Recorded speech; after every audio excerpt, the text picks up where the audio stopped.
Pro Group Management. Workers' comp that works for you. This is 7 at 7 from the Las Vegas Review-Journal. Good morning, everyone. I'm Renee Summerhour. Let's get right to our top stories this morning, brought to you by Nevada Hand's Silver Sky Assistant Living Community. Learn more at nevadahand.org. Tensions were high at a Clark County School Board meeting last night, with many residents speaking out against masks and vaccination rules. Review-Journal's James Schaefer has more. The CCSD Board of Trustees gathered Thursday evening with a few members of the public in hazmat suits. But it was after one of the early speakers during the public comment having to do with mask restrictions that an outburst grew into an uproar and the board left the room. Okay, let's go. Shortly after, Superintendent Jara and Trustee CAVAZOS re-entered. I want to have a civil, respectful meeting so that everybody, no matter what their perspective, can make their voices heard. The room tempered down with only a few more outbursts and one woman telling law enforcement she wouldn't leave unless it was in handcuffs. The trustees left the room 2 more times throughout the evening, with more than 10 people who disrupted the meeting being escorted out by police. For the Las Vegas Review-Journal, I'm James Schaefer. Thank you, James. Well, Clark County District Attorney Steve Wolfson announced he will run for re-election. Wolfson vowed to cut down on the backlog of cases in the criminal courts. He also cited several programs created under his watch, including one to review claims of actual innocence. Candidates have until March to file for the race. Las Vegas detectives used the DNA to solve a cold case, and now they're hoping technology will help them solve another. It's called phenotyping, and detectives say it could help them determine who killed a Rio sales executive back in 2004. So with Teresa and Sana, they've been able to use DNA that hasn't had a match for a suspect, but they've been able to pull from the DNA and come up with some of the physical traits that they believe this suspect might have had and narrow down their search pool, basically. In your entertainment news, sponsored by DiscoverYourNevada.com, brought to you by Travel Nevada, the Killers are releasing their latest album today, but this one won't sound like their previous work. Review-Journal's Jen Ah tells us why. Good morning, Jen. Good morning, Renee. Let's just say the Killers were feeling the pressure to make more music during the pandemic. The result? Their 7th album, Pressure Machine. It's just small town feeling and... Their muse, the small town of Nephi, Utah, where the Killers' Brandon Flowers spent part of his childhood. There are people in town that love me and people in town that hate me.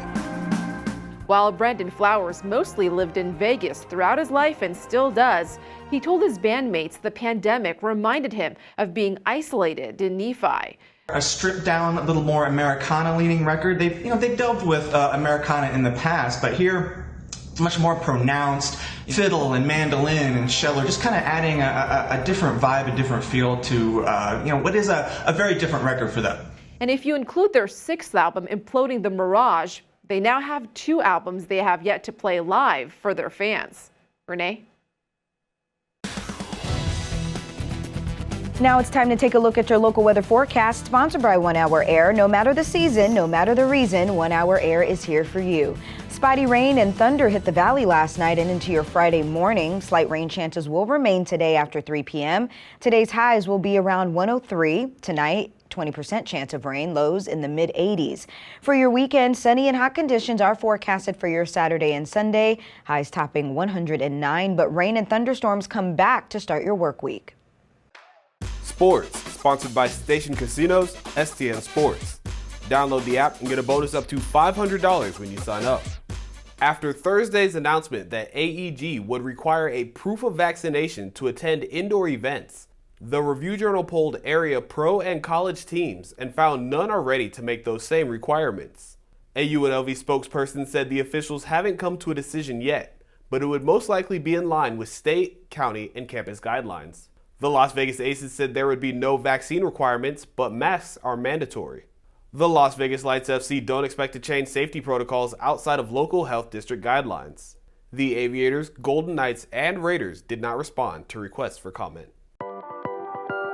In your health news, sponsored by Forum Dental, Love Your Smile Again, rising COVID cases forced a UNLV professor to postpone cancer surgery. Michael Kagan is the director of UNLV's immigration clinic. He was supposed to have lymph nodes removed from his neck at Mountain View Hospital, but that surgery was canceled because the hospital did not have enough recovery beds available. The hospital says it is responding to an increase in COVID patients by canceling, quote, elective procedures that would require an overnight stay. As for Kagan, his surgery is now set for Wednesday. And a Las Vegas woman is one of the big winners in the state's latest vaccine drawing. Jennifer Y. won $50,000 in the Vax Nevada Days raffle. Governor Steve Sisolak presented her with a check at the ceremony at Touro University in Henderson. In your business news, sponsored by Bank of Nevada, Bank on Accountability, it looks like Gypsum mine site near Red Rock Canyon will get a housing after all. Developer Gypsum Resources has fought environmental groups for years over its original proposal to build 3,000 homes on Blue Diamond Hill. But now the Clark County Commission has approved a slimmed-down plan to build 280 luxury homes. The group Save Red Rock says questions remain about water access and the impact on Red Rock Canyon. But the developer says it is working with designers and architects on a final development plan. Sports betting sponsored by Las Vegas Paiute Tribal Smoke and Cigar Shop. NFL rookies are set to make their preseason debut this week. Jacksonville Jaguars quarterback Trevor Lawrence, the #1 overall pick in April's draft, is the +315 favorite at Circa Sports to be named the Offensive Rookie of the Year.